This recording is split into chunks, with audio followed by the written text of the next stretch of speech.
তৈরি হয়েছে, সন্ত্রাসদের দল তৈরি হয়েছে, মুজিববাদের নতুন পাহারাদার হিসেবে আবির্ভূত হয়েছে। ফলে চাঁদাবাজ এবং মুজিববাদের নতুন পাহারাদার এসেছে। সেই পাহারাদারকেও আপনাদেরকে প্রতিহত করতে হবে, তাদের বিরুদ্ধে সংগ্রাম করতে হবে।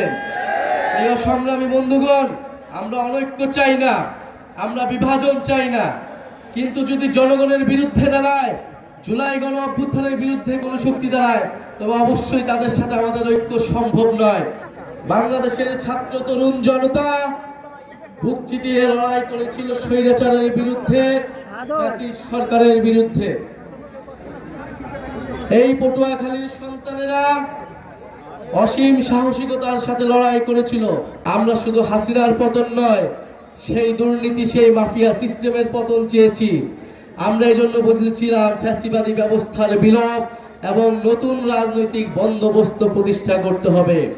আমরা বলেছিলাম যে মাফিয়া দুর্নীতিবাদ সিস্টেম, সেই সিস্টেমের বদল ঘটাতে হবে। কিন্তু আমরা দেখছি সেই সিস্টেমকে পাহারা দেওয়ার জন্য নতুন দলের আবির্ভাব ঘটেছে। সেই সিস্টেম, সেই চাঁদাবাজি, সেই দুর্নীতিকে আগে আরেকটা দল পাহারা দিত, এখন নতুন আরেকটি দল পাহারা দিচ্ছে। প্রিয় পটুয়াখালীবাসী, আমাদের বিরুদ্ধে ষড়যন্ত্র হচ্ছে। সোশ্যাল মিডিয়া থেকে শুরু করে মিডিয়া নানা ধরনের আমাদের বিরুদ্ধে ষড়যন্ত্র তৈরি করা হচ্ছে, নানা ধরনের মিথ্যা নিউজ তৈরি করা হচ্ছে।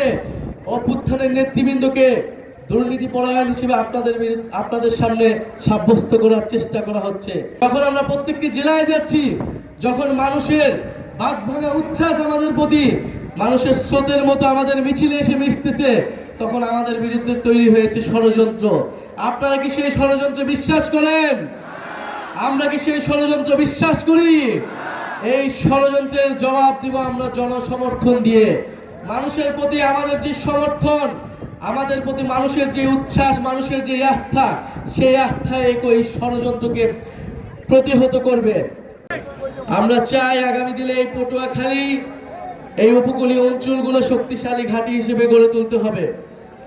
পটুয়াখালীর শিক্ষা, স্বাস্থ্য ব্যবস্থা উন্নত করতে হবে। আমরা পুরো পটুয়াখালী আজকে প্রদক্ষিণ করেছি। পটুয়াখালীর রাস্তায় রাস্তায় আমরা হেঁটেছি, স্লোগান দিয়েছি, মানুষের সাথে সাক্ষাৎ করেছি, মোলাকাত করেছি। আমরা দেখেছি পটুয়াখালীর রাস্তাগুলো কিরকম, পটুয়াখালীর মানুষের জীবনযাত্রা কিরকম, পটুয়াখালী মানুষের দুঃখ দুর্দশা কিরকম। পটুয়াখালী উপকূলীয় অঞ্চল, বাংলাদেশের ভবিষ্যৎ হচ্ছে এই সমুদ্র অঞ্চল, উপকূলীয় অঞ্চল। আমাদের আগামী দিনে জলবায়ু পরিবর্তন থেকে শুরু করে আমাদের সমুদ্র শক্তি, সবকিছু নির্ভর করছে এই উপকূলীয় অঞ্চলগুলোর মধ্যে। এই জুলাই এসে আমাদের ওই প্রতিজ্ঞায় বদ্ধ হতে হবে যে আমাদের শহীদেরা, আমাদের আহত যোদ্ধারা কিংবা আমাদের অভ্যুত্থানের সহযোদ্ধারা, তারা যে আকাঙ্ক্ষাকে সামনে রেখে এই লড়াইটি করেছিলেন, এই আকাঙ্ক্ষা যেন আমরা ভুলে না যাই।